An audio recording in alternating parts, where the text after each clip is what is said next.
केवल friends, welcome to my YouTube channel. मैं हूं प्रशांत और आप देख रहे हैं हमारा YouTube channel ABCD academy UPSC. आज की मॉर्निंग की क्लास में हम पॉलिटी के कुछ प्रीवियस ईयर के क्वेश्चन देखे थे और आज की उसी क्लास की सेकंड पार्ट है जिसमें पॉलिटी के प्रीवियस ईयर के क्वेश्चन को सॉल्व करेंगे। जो 20 प्रश्नों की सीरीज है, तो चलिए इस सीरीज को सॉल्व करते हैं। ठीक है फ्रेंड्स, चलिए आगे बढ़ते हैं। हमारा आज का पहला प्रश्न है, निम्नलिखित में से कौन सी एक सबसे बड़ी संसदीय समिति है। ऑप्शन आपके सामने दिए गए हैं। ऑप्शन ए है लोक लेखा समिति, ऑप्शन बी है प्राक्कलन समिति, ऑप्शन सी है सरकारी उपक्रम समिति, ऑप्शन डी है याचिका समिति, कमिटी ऑन पिटिशंस। तो चलिए फ्रेंड्स, इसका राइट आंसर बताइए। तो इसका राइट आंसर होगा हमारा, ये यूपीएससी 2014 में पूछा गया था। जो यूपीएससी का पेपर 2014 में प्री हुआ था, उसका एक पॉलिटी का क्वेश्चन है। तो चलिए फ्रेंड, इसका राइट आंसर बताइए। इसका राइट आंसर होगा ऑप्शन नंबर ए, लोक लेखा समिति। क्या होगा? ऑप्शन नंबर ए, लोक लेखा समिति। ठीक है फ्रेंड्स, तो चलिए अगले प्रश्न की तरफ बढ़ते हैं। हमारा अगला प्रश्न ये रहा हमारा अगला प्रश्न। निम्नलिखित कथनों पर विचार कीजिए। कथन आपके सामने दिए हैं। पहला कथन है, राज्यसभा में धन विधेयक को या तो अस्वीकार करने या संशोधित करने की कोई शक्ति निहित नहीं है। कथन दूसरा है, राज्यसभा अनुदानों की मांगों पर मतदान नहीं कर सकती। कथन तीसरा है, राज्यसभा में वार्षिक वित्तीय विवरण पर चर्चा नहीं हो सकती। उपयुक्त कथनों में से कौन सा कथन सही है? कूट आपके सामने दिए गए हैं। ऑप्शन ए है केवल एक, ऑप्शन बी है एक और दो, ऑप्शन सी है दो और तीन, ऑप्शन डी है एक, दो और तीन। तो चलिए फ्रेंड्स, बताइए इसका राइट आंसर। ये यूपीएससी 2015 का प्री में पूछा गया था। तो इसका राइट आंसर क्या होगा फ्रेंड्स? तो इसका राइट आंसर होगा ऑप्शन नंबर बी, केवल एक और दो, यानी कि एक और दो हमारा राइट आंसर होगा। ठीक है फ्रेंड्स, चलिए अगली प्रश्न की तरफ बढ़ते हैं। ये रहा हमारा अगला प्रश्न। निम्नलिखित कथनों पर विचार कीजिए लोक लेखा की संसदीय समिति के बारे में। कथन आपका पहला है, लोकसभा के अधिकतम 25 सदस्यों से गठित होती है। कथन दूसरा है, सरकार के विनियोग तथा वित्त लेखाओं की जांच करती है। कथन तीसरा, भारत के नियंत्रक महालेखा परीक्षक की रिपोर्ट की जांच करती है। उपयुक्त कथनों में से कौन सा कथन सही है? हमें सही का पता लगाना है। आपके सामने ऑप्शन दिए गए हैं। ऑप्शन ए है केवल एक, ऑप्शन बी है दो और तीन, ऑप्शन सी है तीन, ऑप्शन डी है एक, दो और तीन। तो फ्रेंड्स, इसका राइट आंसर बताइए। ये यूपीएससी 2013 के प्री में पूछा गया था। ठीक है, तो फ्रेंड इसका राइट आंसर क्या होगा? ऑप्शन नंबर बी, केवल दो और तीन, यानी कि दो और तीन हमारा क्या होगा? राइट आंसर हो जाएगा। ठीक है फ्रेंड्स, तो चलिए अगले प्रश्न की तरफ बढ़ते हैं। ये रहा हमारा अगला प्रश्न। यदि राज्यसभा किसी धन विधेयक में सारभूत संशोधन करती है तो तत्पश्चात क्या होगा? आपके सामने ऑप्शन दिए गए हैं। लोकसभा राज्यसभा की अनुशंसाओं को स्वीकार करे या अस्वीकार करे, इस विधेयक पर आगे कार्यवाही कर सकती है। ऑप्शन बी है, लोकसभा विधेयक पर आगे कोई विचार नहीं कर सकती है। ऑप्शन सी है, लोकसभा विधेयक को पुनर्विचार के लिए राज्यसभा को लौटा सकती है। ऑप्शन डी है, राष्ट्रपति विधेयक को पारित करने के लिए संयुक्त बैठक आहूत कर सकता है। ठीक है फ्रेंड, तो चलिए इसका राइट आंसर बताइए। ये यूपीएससी 2013 के प्री में पूछा गया था। तो इसका राइट आंसर होगा ऑप्शन नंबर सी। क्या होगा? Option number C is a right answer. ठीक है फ्रेंड्स, चलिए आगे बढ़ते हैं। अगला प्रश्न हमारा ये रहा। राष्ट्रहित में भारत की संसद राष्ट्र सूची के किसी भी विषय पर विधिक शक्ति प्राप्त कर लेती है यदि इसके लिए एक संकल्प। ऑप्शन आपके सामने दिए गए हैं। ऑप्शन ए है, लोकसभा द्वारा अपनी संपूर्ण सदस्यता के साधारण बहुमत से पारित कर लिया जाए। ऑप्शन बी है, लोकसभा द्वारा अपनी संपूर्ण सदस्य संख्या के कम से कम 2/3 बहुमत से पारित कर लिया जाए। ऑप्शन सी है, राज्यसभा द्वारा अपनी संपूर्ण सदस्यता के साधारण बहुमत से पारित कर लिया जाए। ऑप्शन डी है, राज्यसभा द्वारा अपने उपस्थित एवं मत देने वाले सदस्यों के कम से कम 2/3 बहुमत से पारित कर लिया जाए। तो चलिए इसका राइट आंसर बताइए आप लोग। तो ये यूपीएससी 2016 में पूछा गया था। तो इसका राइट आंसर क्या होगा? इसका राइट आंसर होगा ऑप्शन नंबर डी, राज्यसभा द्वारा अपने उपस्थित एवं मत देने वाले सदस्यों के कम से कम 2/3 बहुमत से पारित कर लिया जाए। तो ऑप्शन नंबर डी जो हमारा होगा वो सही होगा। चलिए आगे बढ़ते हैं अगले प्रश्न की तरफ हम अपने। ये रहा हमारा अगला प्रश्न। ठीक है, चलिए बढ़ते हैं। धन विधेयक के संबंध में निम्नलिखित में से कौन सा कथन सही नहीं है? धन विधेयक के संबंध में हमें सही नहीं का पता लगाना है। ऑप्शन आपके सामने दिए हैं। ऑप्शन ए है, किसी बिल विधेयक को धन विधेयक तब माना जाएगा जब इसमें केवल किसी कर के अधिरोपण, उन्मूलन, माफी, परिवर्तन या विनियमन से संबंधित प्रावधान हो। ऑप्शन बी है, धन विधेयक में भारत की संचित निधि एवं भारत की आकस्मिकता निधि की अभिरक्षा से संबंधित उपबंध होते हैं। ऑप्शन सी है धन विधेयक भारत की आकस्मिकता निधि से धन के विनियोजन से संबंधित होता है। ऑप्शन डी है धन विधेयक भारत सरकार द्वारा धन के उधार लेने या कोई प्रत्याभूति देने के विनियमन से संबंधित होता है। तो चलिए इसका राइट आंसर बताइए आप लोग। ये यूपीएससी 2018 में पूछा गया था। कब पूछा गया था? 2018 में। तो चलिए इसका राइट आंसर बताइए। तो इसका राइट आंसर होगा ऑप्शन नंबर सी धन विधेयक भारत की आकस्मिकता निधि से धन के विनियोजन से संबंधित होता है। तो option number C is a right answer. चलिए आगे बढ़ते हैं। हमारा अगला प्रश्न, ये रहा हमारा अगला प्रश्न। भारत की संसद के संदर्भ में निम्नलिखित में से कौन सी संसदीय समिति इसकी समीक्षा करती है और सदन को सूचित करती है कि जो विनिमय नियम, उपनियम, उपविधि आदि बनाने की शक्तियां संविधान द्वारा प्रत्योजित हैं, उनका कार्यपालिका द्वारा इन प्रत्योजनों डेलीगेशन की परिधि के भीतर उचित प्रयोग हो रहा है। ऑप्शन आपके सामने दिए गए हैं। ऑप्शन ए है सरकारी आवासनों संबंधी समिति। ऑप्शन बी है अधीनस्थ विधान संबंधी समिति। ऑप्शन सी है नियम समिति। ऑप्शन डी है कार्यशालाकार बिजनेस एडवाइजरी समिति। ये यूपीएससी 2018 में ये भी पूछा गया था। कब पूछा गया था? यूपीएससी के 2018 के प्री पेपर में। तो चलिए इसका राइट आंसर बताते हैं। तो इसका राइट आंसर होगा ऑप्शन नंबर बी अधीनस्थ विधान संबंधी समिति। ठीक है, क्या होगा? अधीनस्थ विधान संबंधी समिति। चलिए अगले प्रश्न की तरफ बढ़ते हैं। यह रहा हमारा अगला प्रश्न। संघ की सरकार यूनियन गवर्नमेंट के संदर्भ में निम्नलिखित कथनों पर विचार कीजिए। चलिए कथन पहला है हमारा राजस्व विभाग संसद में प्रस्तुत किए जाने वाले केंद्रीय बजट को तैयार करने के लिए उत्तरदायी है।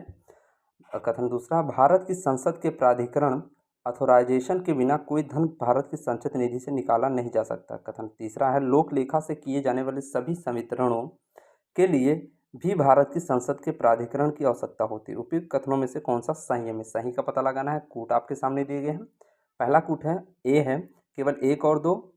ऑप्शन बी है केवल 2 और 3। ऑप्शन सी है केवल 2। ऑप्शन डी 1, 2 और 3। तो चलिए फ्रेंड्स इसका राइट आंसर बताइए। इसका राइट आंसर होगा ऑप्शन नंबर सी केवल 2। ठीक है, केवल 2 हमारा राइट आंसर होगा। चलिए अगले प्रश्न की तरफ बढ़ते हैं। ये रहा हमारा अगला प्रश्न। निम्नलिखित कथनों पर विचार कीजिए। कथन पर विचार करना है। पहला कथन है केंद्र में मंत्रिपरिषद संसद के प्रति सामूहिक रूप से उत्तरदायी होगी। कथन दूसरा है संघीय मंत्री भारत के राष्ट्रपति के प्रसादपरंत पद धारण करेंगे। कथन तीसरा है विधि निर्माण हेतु प्रस्ताव के बारे में प्रधानमंत्री राष्ट्रपति को सूचित करेगा। उपयुक्त कथनों में से कौन सा सही है? ऑप्शन आपके सामने दिए हैं। ऑप्शन ए है केवल 1। ऑप्शन बी है केवल 2 और 3। ऑप्शन सी है केवल 1 और 3। ऑप्शन डी है 1, 2 और 3। ये हमारा यूपीएससी 2013 के प्री में पूछा गया था। ये मिक्स क्वेश्चन है जो प्रीवियस ईयर के यूपीएससी के प्रीवियस ईयर क्वेश्चन पूछेंगे पॉलिटी में। ठीक है, तो इसका राइट आंसर चलिए बताइए। तो इसका राइट आंसर होगा ऑप्शन नंबर बी केवल 2 और 3। क्या होगा? केवल 2 और 3, यानी कि बी हमारा राइट आंसर होगा। चलिए अगले प्रश्न की तरफ बढ़ते हैं। फिर हमारा अगला प्रश्न। ठीक है, भारत के प्रधानमंत्री की नियुक्ति के समय ऑप्शन ए है जरूरी नहीं है कि वह संसद के दोनों सदनों में से एक का आवश्यक रूप से सदस्य हो, परंतु उसे 6 माह के अंदर आवश्यक रूप से दोनों में से एक सदन का सदस्य हो जाना चाहिए। ऑप्शन बी है जरूरी नहीं है कि वह संसद के दोनों सदनों में से एक का आवश्यक रूप से सदस्य, परंतु उसे 6 माह के अंदर लोकसभा का सदस्य हो जाना चाहिए। ऑप्शन सी है संसद के दोनों सदनों में से एक का आवश्यक रूप से सदस्य होना चाहिए। ऑप्शन डी है आवश्यक रूप से लोकसभा का सदस्य होना चाहिए। चलिए इसका राइट आंसर बताते हैं। इसका राइट आंसर आप लोग भी बताइए, हम भी बताते हैं। इसका राइट आंसर होगा option number A. Option number A क्या होगा? राइट आंसर होगा। ऑप्शन नंबर ए हमारा राइट आंसर होगा। चलिए अगले प्रश्न की तरफ बढ़ते हैं। ये रहा हमारा अगला प्रश्न। निम्नलिखित विशेषाधिकारों में से कौन से भारत के संविधान द्वारा राज्यसभा को प्रदत्त किए जाते हैं? ऑप्शन आपके सामने दिए हैं। ऑप्शन ए है राज्यसभा का वर्तमान राज्य क्षेत्र परिवर्तित करना और राज्य का नाम परिवर्तित करना। ऑप्शन बी है संसद को राज्य सूची में नियम बनाने और एक अथवा एकाधिक अखिल भारतीय सेवाओं का सृजन करने हेतु सशक्त बनाने के लिए एक प्रस्ताव पारित करना। ऑप्शन सी है राष्ट्रपति की निर्वाचन प्रक्रिया में संशोधन करना और राष्ट्रपति की सेवा निवृत्ति के पश्चात उसकी पेंशन निर्धारित करना। ऑप्शन डी है चुनाव आयोग की क्रियाकलापों का निर्धारण करना और चुनाव आयुक्तों की संख्या निर्धारित करना। चलिए इसका राइट आंसर बताइए। तो इसका राइट आंसर होगा ऑप्शन नंबर बी। क्या होगा? Option number B.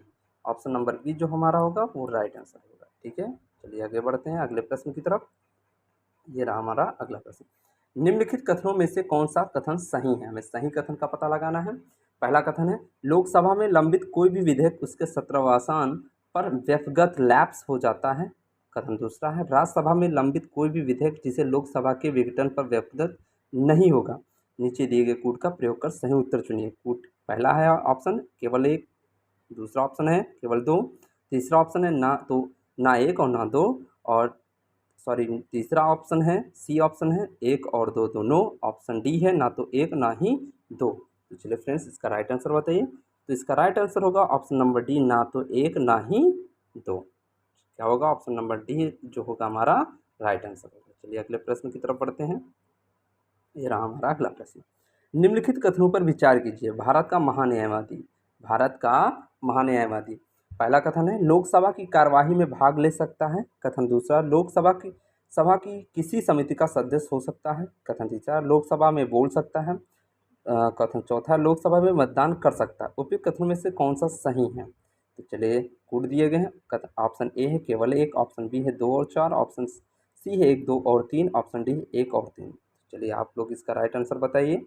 इसका राइट आंसर क्या होगा? चलिए बताते हैं। इसका राइट आंसर होगा ऑप्शन नंबर सी, एक दो और तीन। एक दो और तीन, यानी कि लोकसभा में मतदान नहीं कर सकता। ठीक है, चलिए अगले प्रश्न की तरफ बढ़ते हैं। निम्नलिखित कथनों पर विचार कीजिए। पहला कथन है, संघ राज्य क्षेत्रों का राज्यसभा में प्रतिनिधित्व नहीं होता है। दूसरा कथन है, निर्वाचन झगड़ों का निर्णय करना मुख्य निर्वाचन आयुक्त के अधिकार क्षेत्र में है। कथन तीसरा है, भारत के संविधान के अनुसार संसद में केवल लोकसभा और राज्यसभा होती है।